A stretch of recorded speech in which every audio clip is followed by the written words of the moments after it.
Je m'appelle Amélia, je suis de Suisse, de la partie française francophone de Suisse. J'ai grandi témoin de Jéhovah. Je suis d'une famille de première génération témoin de Jéhovah, dans le sens où la grand-mère de mon papa était l'une des premières témoins de Jéhovah de Suisse. Elle avait été aux États-Unis, avait été convertie là-bas, elle est revenue et a fondé plus ou moins les témoins de Jéhovah avec d'autres personnes de sa génération. Mes deux parents sont témoins de Jéhovah, ont grandi témoins de Jéhovah, d'environnement complètement témoins de Jéhovah, avec absolument aucune personne qui ne l'est pas. Et mon papa a été au Bethel pendant un petit moment, et ensuite il a été muté, enfin il est venu dans une des congrégations de Suisse, parce qu'elle n'allait pas très bien, si j'ai bien compris l'histoire. Et du coup, il a été là pour soutenir cette congrégation, car c'était quelqu'un de bien, de zélé, un bon serviteur de Jéhovah. Donc j'ai grandi là avec mon frère et ma sœur, qui étaient mes aînés. Et je pourrais pas dire que, a priori, j'ai une enfance terriblement malheureuse, dans le sens où j'avais des parents aimants. J'étais entourée de beaucoup d'attention de la part de ma maman, de mon papa. Mais je me suis jamais sentie complètement à ma place en tant que témoin de Jéhovah. En fait, je pouvais pas avoir d'amis, vu que les témoins de Jéhovah ne se mêlent pas aux gens du monde. Et de mon âge, dans la congrégation, il n'y avait pas d'enfants. Donc j'ai eu une enfance assez solitaire. Je ne pouvais pas avoir d'amis en dehors, j'en avais pas en dedans.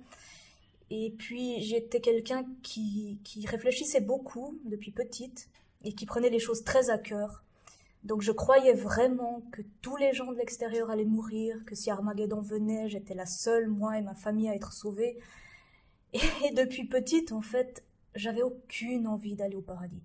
C'était quelque chose, je me disais, vivre éternellement avec ces gens que je n'aime pas. J'ai aucun contact, on n'a rien à se dire, on n'a pas d'intérêt commun et je vais vivre pendant l'éternité avec eux, ça va vraiment être compliqué. Et c'est un peu, si je pense à mon enfance, c'est ce sentiment-là de solitude et de ne pas être à sa place finalement et de ne pas savoir où aller. C'est arrivé au point qu'à l'âge de 9 ans, j'ai essayé de me suicider. Enfin, essayer de me suicider, comment on le fait à cet âge-là, c'est-à-dire que j'ai pris des médicaments qui traînaient et puis je les ai mangés et puis j'ai dormi un petit peu plus qu'avant, enfin que les nuits précédentes, mais il s'est rien passé de particulier. Mes parents, j'avais montré pas mal de signes car je posais beaucoup de questions, je disais est-ce que si on se suicide on va quand même au paradis? Ça a été jusqu'au surveillant de district à qui j'ai posé cette question-là, qui n'a pas su très bien me répondre en fait.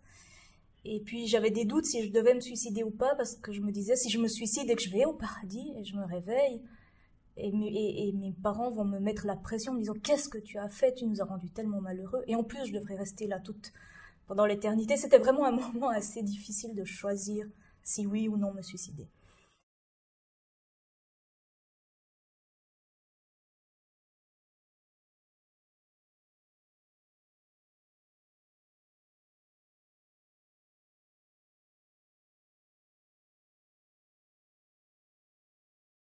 Bref, ça n'a pas marché, je suis restée chez les témoins de Jéhovah encore quelques années.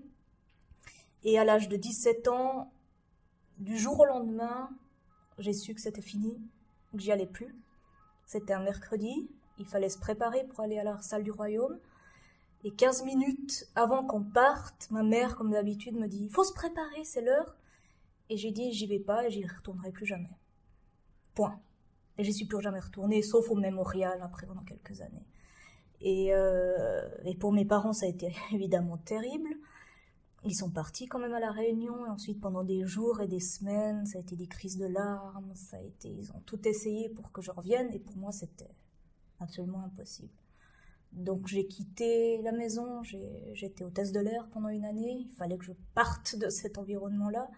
Je savais pas tellement quoi faire, parce que je voulais pas faire d'études, parce que pour moi les études c'était de nouveau la même chose, c'était un lavage de cerveau, et puis on avait tellement appris qu'il fallait pas faire des études, que pour moi les études c'était vraiment pas quelque chose à faire. Donc j'ai fait hôtesse de l'air, j'ai pas aimé, j'ai quand même commencé des études et finalement j'ai fait un doctorat et je travaille maintenant à l'université, donc c'est tout le contraire de ce que j'avais pensé. J'ai jamais été baptisée, donc mes parents peuvent me parler, mais j'ai plus tellement envie d'avoir, enfin on n'a plus de contact, on n'a plus grand chose à se dire. Donc c'est pas que je suis complètement mise à banc, mais on n'a pas vraiment de relation qui soit normale, on va dire. Donc on se voit très peu.